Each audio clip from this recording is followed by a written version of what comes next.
Jadi kalau misalnya anak-anak di sini belum punya SIM, belum punya STNK ataupun mengendarai harus pakai helm. Nah, untuk materi pada pagi hari ini kita akan belajar tentang norma.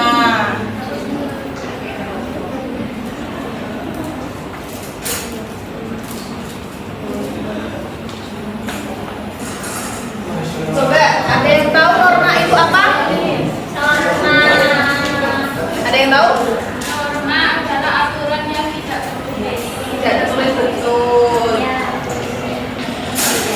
Nah, norma sendiri itu adalah aturan yang mengatur perilaku masyarakat agar kehidupan berjalan dengan tertib dan juga harmonis. Nah, misalnya nih anak-anak di sini kalau tidak menaati aturan atau norma di sini bakal gimana? Dihukum, beri sanksi itu ya. Nah, juga norma itu dibuat berdasarkan kebiasaan. Apakah kebiasaannya itu baik, kebiasaannya itu buruk, itu berdasarkan diri kita sendiri. Dan juga norma itu berdasarkan nilai-nilai dan juga aturan hukum dalam suatu masyarakat. Nah, di jenis-jenis norma itu ada 4. Apa aja?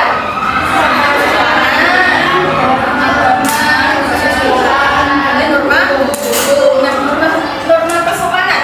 Namanya juga kesopanan. Itu berkaitan dengan etika, tata krama, perilaku kita terhadap orang lain. Contohnya, misalnya nih Mbak Melda berpendapat sama Mbak Konsa. Itu kita harus apa? Menghargai pendapat seperti itu, dan juga menghormati. Nah, yang kedua ada norma agama. Di Indonesia ini ada berapa agamanya? Nah, apa aja?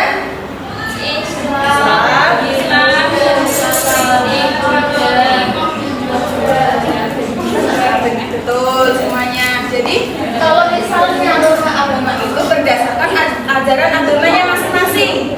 Misalnya nih Islam, ya udah kita ajarannya sholat, beribadah.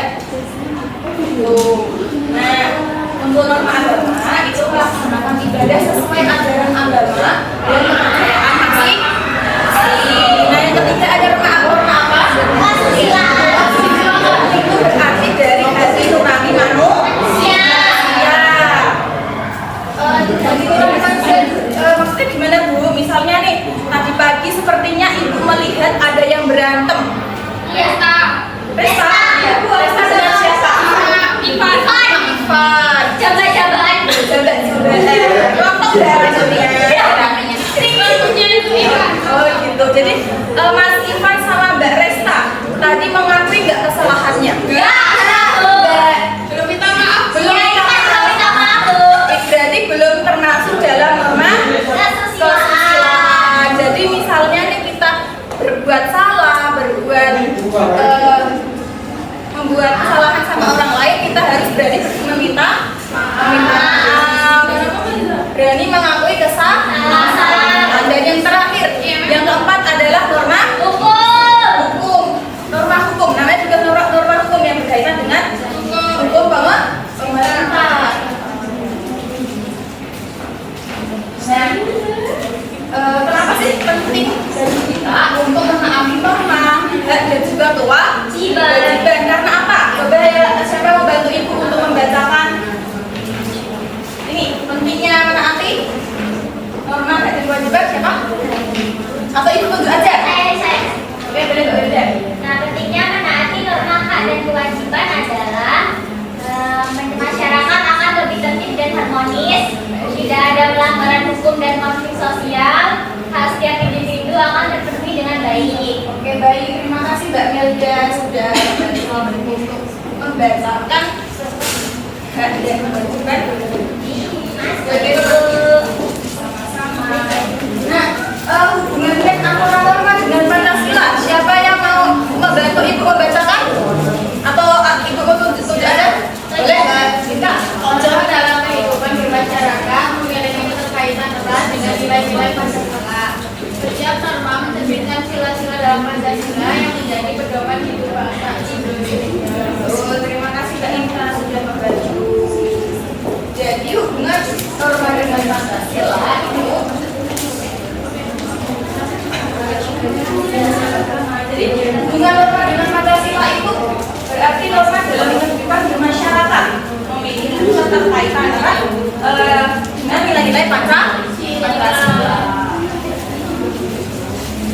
Nah, tadi kita sudah belajar, kita sudah mengenal jenis-jenis norma, pengertiannya. Di sini siapa mau menyimpulkan?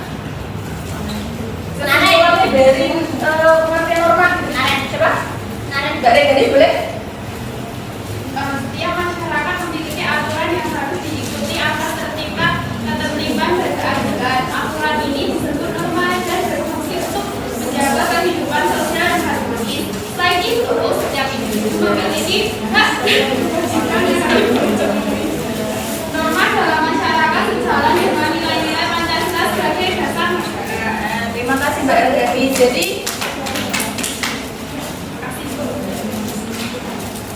Jadi kesimpulannya itu apa? Setiap masyarakat memiliki aturan yang harus diikuti agar tercipta ketertiban dan juga keadilan.